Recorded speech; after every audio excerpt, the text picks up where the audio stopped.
happens when automotive engineers lose their minds and decide that 200+ miles per hour on public roads isn't just possible, it's necessary? Today, we're diving into 7 factory-built monsters that were so extreme, they practically rewrote the laws of physics. And sometimes actual laws. These aren't your typical supercars. These are street-legal race machines that could outrun fighter jets on the ground. Cars so wild that owning one was like having a nuclear weapon in your garage. From a Dodge that NASA engineers called impossible to a Ford that the government tried to ban, these machines didn't just push boundaries, they obliterated them. Welcome to Car Cruiser, and you're about to discover why these 7 cars are the most insane, street-legal race machines ever unleashed on American asphalt. Let's start with a car that Dodge literally banned from drag strips because it was too fast. The 2018 Challenger SRT Demon wasn't just a muscle car. It was automotive witchcraft, wrapped in retro styling and powered by pure insanity. Under that menacing hood lurked a supercharged 6.2-liter Hemi 5.8 that with race fuel produced a biblical 840 horsepower and 770 pounds-feet of torque. But here's where things get mythical. This beast could pull the front wheels clean off the ground from the factory. Not modified, not tuned, straight from the showroom floor. This car could do wheelies like a motorcycle. The engineering behind this madness was equally insane.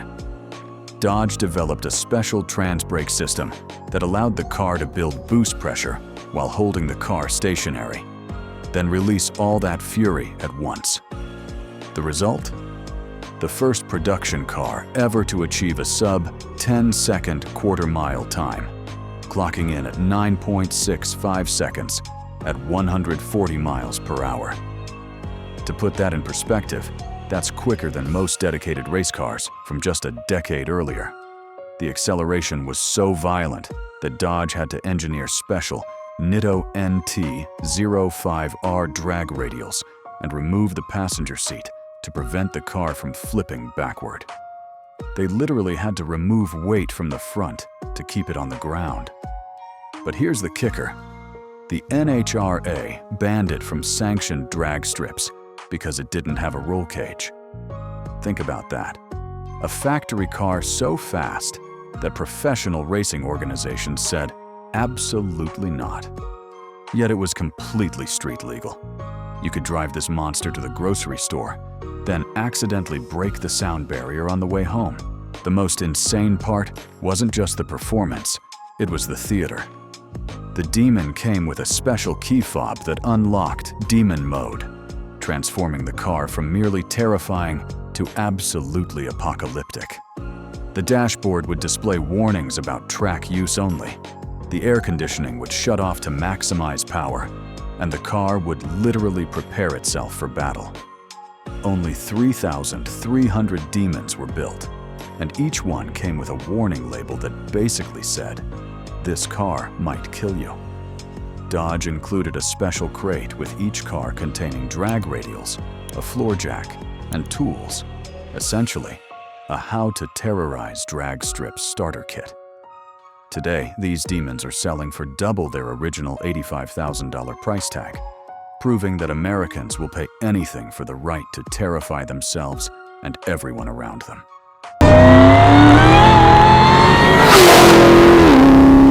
Ford looked at Dodge's Demon and said, "Hold our beer."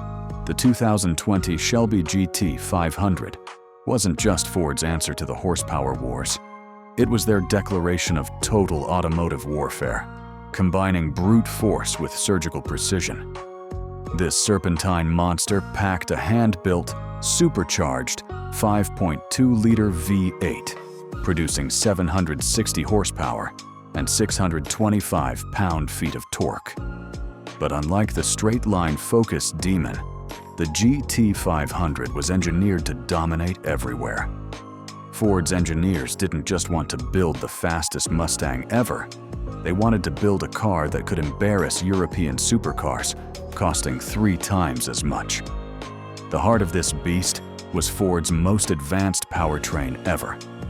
The supercharged Predator V8 featured a 2.65-liter Eaton supercharger, spinning at up to 17,000 RPM, force-feeding the engine enough air to create controlled explosions that would make NASA jealous. The dual-clutch transmission could shift faster than you could blink.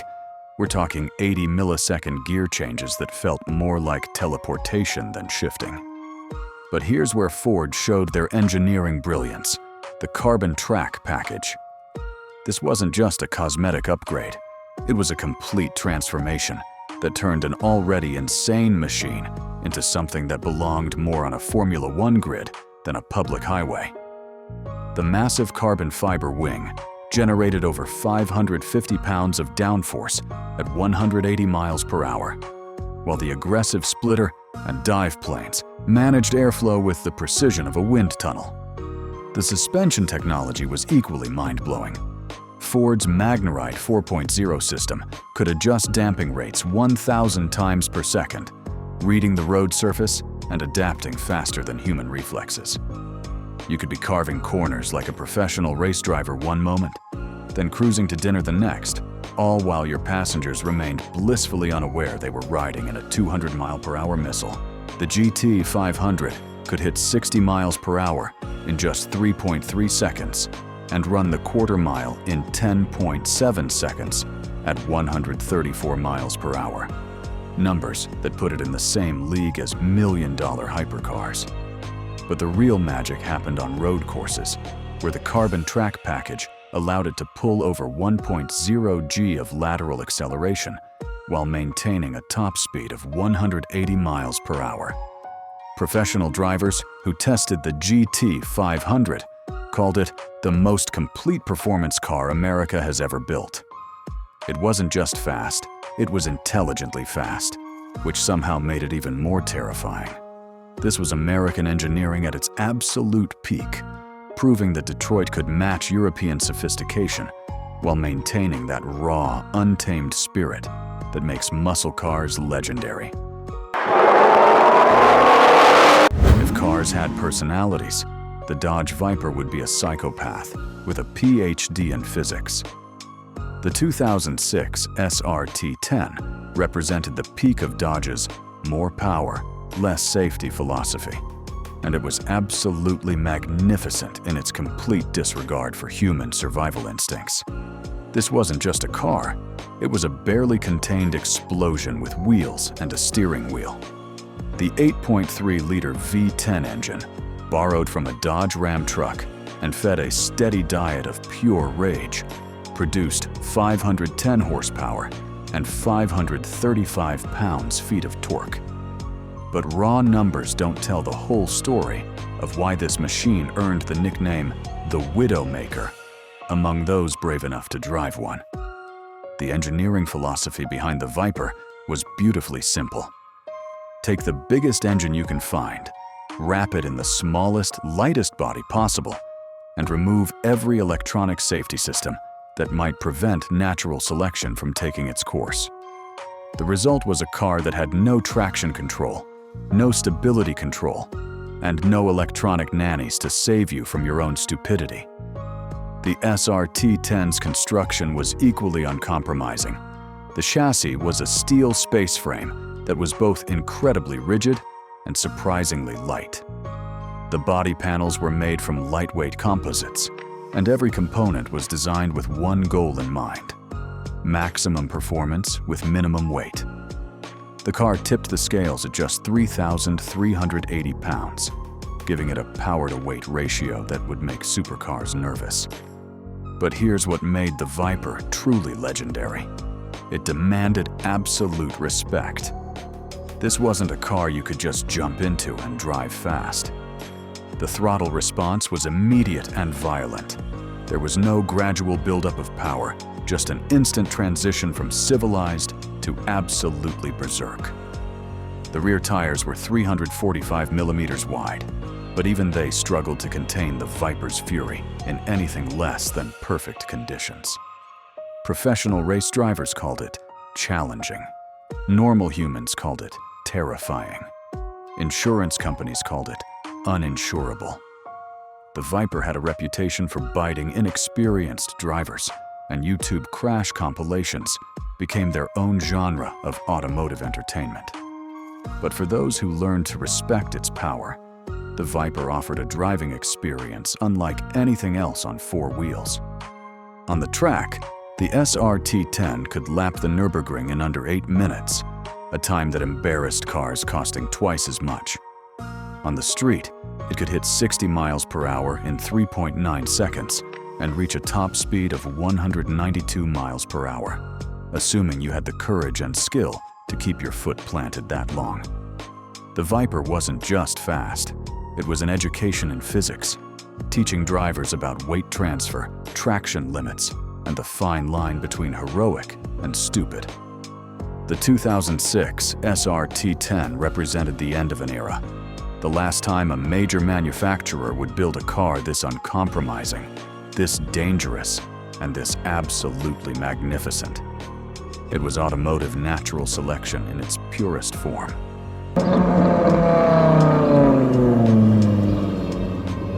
General Motors looked at the track-focused monsters from Ford and Dodge and decided to show them how precision engineering really works. The 2017 Camaro ZL11LE wasn't just a muscle car, it was a precision instrument of automotive destruction that proved American engineering could be both brutal and brilliant. Under the hood sat a supercharged 6.2-liter LT 4V8, producing 650 horsepower and 650 pound-feet of torque. But what made this Camaro special wasn't just the power, it was how that power was delivered and controlled.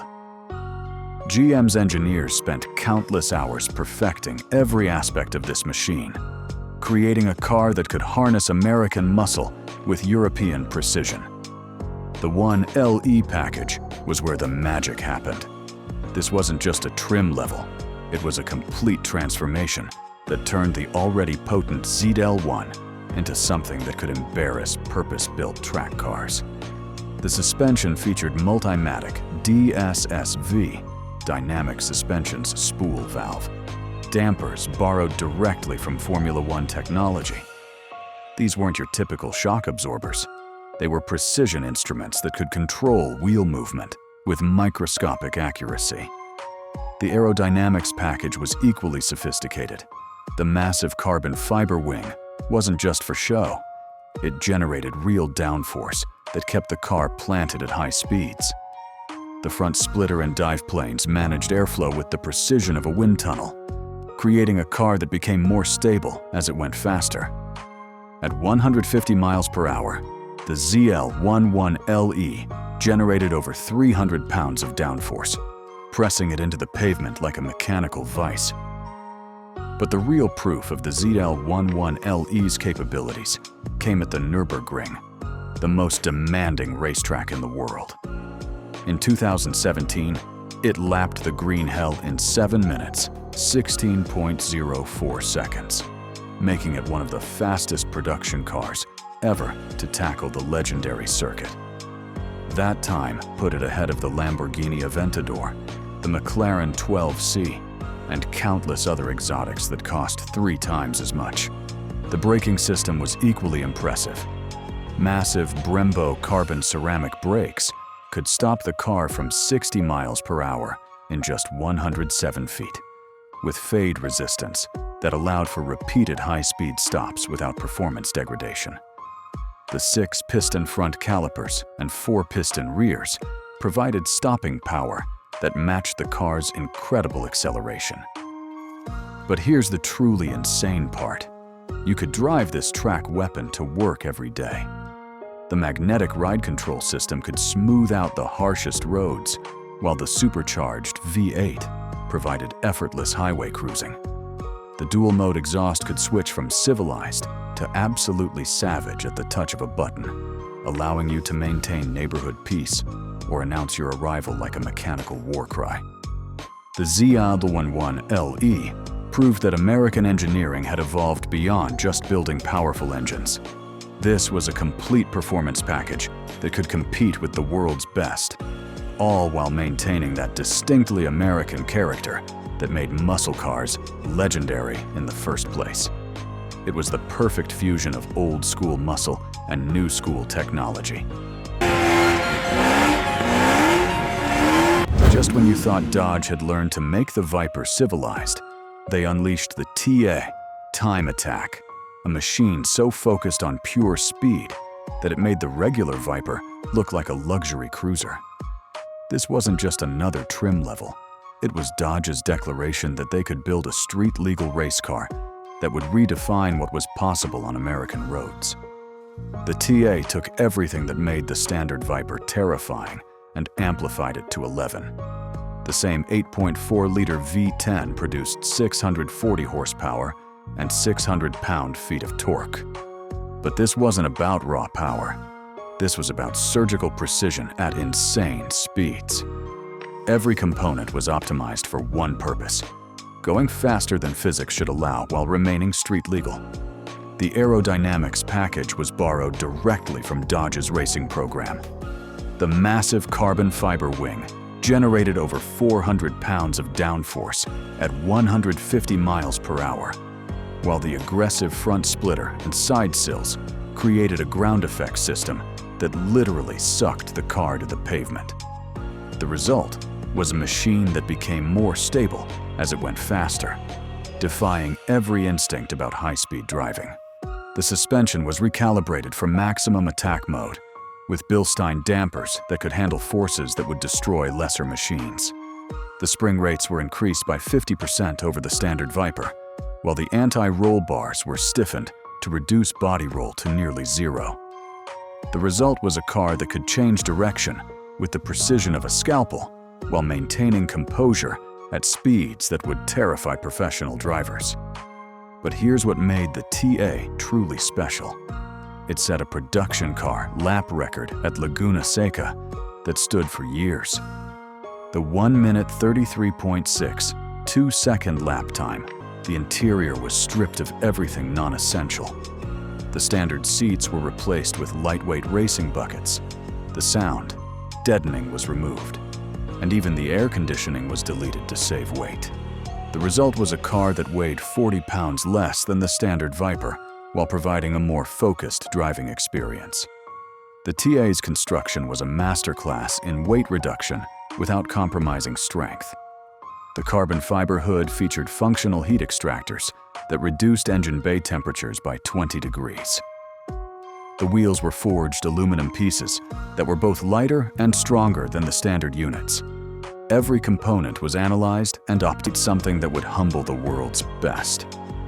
Only 159 were built, making each one a rolling piece of automotive history that captured the essence of what made American performance cars legendary.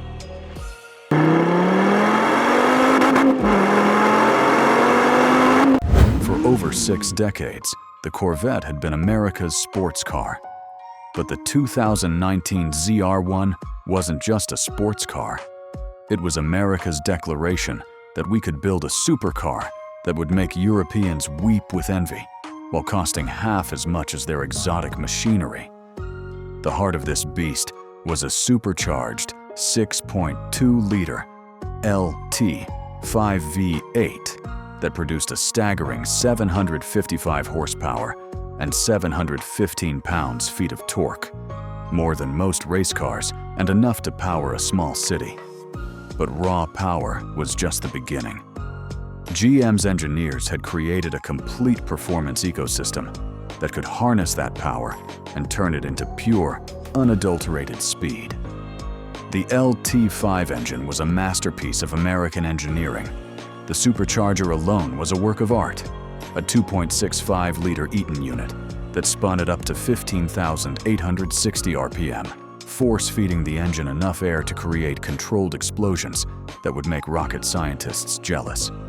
The intercooling system was so advanced that it could maintain consistent power output even during extended track sessions. The ZR1 could hit 212 miles per hour, making it the fastest production Corvette ever built and one of the fastest production cars in the world. To put that in perspective, That's faster than a McLaren 720S, faster than a Lamborghini Huracan, and faster than most cars that cost twice as much. The acceleration was equally brutal, 0 to 60 miles per hour in just 2.85 seconds, with quarter-mile times in the low tens. But speed was only part of the story. The ZR1's aerodynamics package was a masterclass in managing airflow at extreme velocities. The massive rear wing could be adjusted to 4 different positions, creating anywhere from minimal drag for top speed runs to maximum downforce for track work. At its most aggressive setting, the wing generated over 950 pounds of downforce at top speed, essentially gluing the car to the road, even at velocities that would make fighter pilots nervous. The carbon fiber construction was equally impressive. The hood, roof, and rear spoiler were all made from lightweight carbon fiber, saving over 60 pounds compared to traditional materials. But this wasn't just about weight savings. The carbon fiber pieces were functional, with the hood featuring a massive window that allowed you to see the supercharged engine beneath. The suspension system was borrowed directly from GM's racing programs. The magnetic selective ride control could adjust damping rates 1,000 times per second, reading road conditions and adapting faster than human reflexes.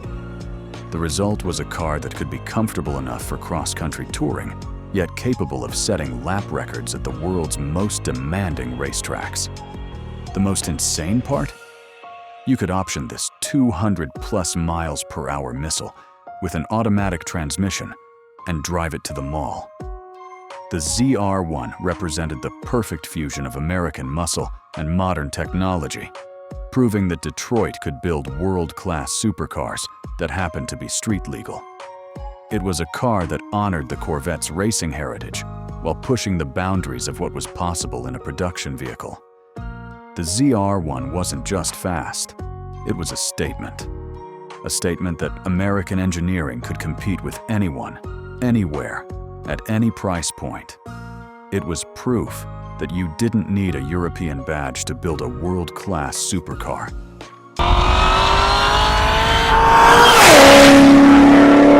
At number 1, we have a car that Ford didn't just build. They engineered a piece of rolling American history. The 2020 Ford GT wasn't just the fastest street-legal car Ford ever made. It was their love letter to racing, wrapped in carbon fiber and powered by pure determination to prove that American engineering could conquer the world. This wasn't your typical supercar story. Ford built the GT for one reason: to return to Le Mans and destroy Ferrari on the world's biggest racing stage, exactly 50 years after their original GT40 dominated the French classic. The street version was essentially a homologation special, a race car that happened to have license plates and could legally terrorize public roads. The twin turbocharged 3.5-liter EcoBoost Vive 6 produced 647 horsepower and 550 pound-feet of torque. But those numbers don't tell the real story. This engine was developed directly from Ford's Le Mans winning race program, with technology that trickled down from actual competition. The turbos spooled with the urgency of a fighter jet, delivering power that felt more like controlled explosions than internal combustion. The carbon fiber monocoque chassis was so advanced that it made Formula One cars look primitive. Every piece was hand-laid and autoclave cured, creating a structure that was both incredibly light and impossibly strong. The entire car weighed just 3,054 pounds, giving it a power-to-weight ratio that embarrassed cars costing twice as much. But here's what made the GT truly special. It was faster around a racetrack than cars with twice the horsepower. The active aerodynamics system could adjust the rear wing and front splitter on the fly, optimizing downforce and drag for any situation. The adaptive suspension could transform the car from a comfortable cruiser to a track weapon in milliseconds, while the traction management system allowed mere mortals to access performance that would have been impossible just a decade earlier. Ford only built 1,350 examples over 4 years, and you couldn't just buy one. You had to apply and be approved by Ford. They wanted to ensure these cars went to people who would appreciate their racing heritage, not just collectors who would lock them away. The application process was more rigorous than some college admissions, with Ford rejecting celebrities, billionaires, and even some of their own executives. The GT represented everything great about American automotive engineering: innovation, determination, and the absolute refusal to accept second place. It proved that when American manufacturers decided to build the ultimate performance machine, they could create something that would dominate the world's most prestigious racing circuits while remaining street legal. This was more than just a car. It was a statement that American engineering had reached its absolute peak, combining racing technology with street-legal practicality in a package that redefined what was possible. These 7 machines represent more than just fast cars. They're proof that American automotive engineering has evolved into something truly special. From the Demon's straight-line brutality to the Ford GT's racing pedigree, each of these cars pushed the boundaries of what's possible on public roads while maintaining that distinctly American character that makes our performance cars legendary. What makes these cars truly insane isn't just their speed, it's the fact that you could drive any of them to work tomorrow morning. They represent the ultimate expression of automotive freedom, the right to own something completely unreasonable, utterly impractical, and absolutely magnificent. The golden age of insane street-legal performance cars might be ending as we move toward electrification, but these 7 machines will forever represent the peak of internal combustion madness. They're the last of their kind, and that makes them absolutely priceless.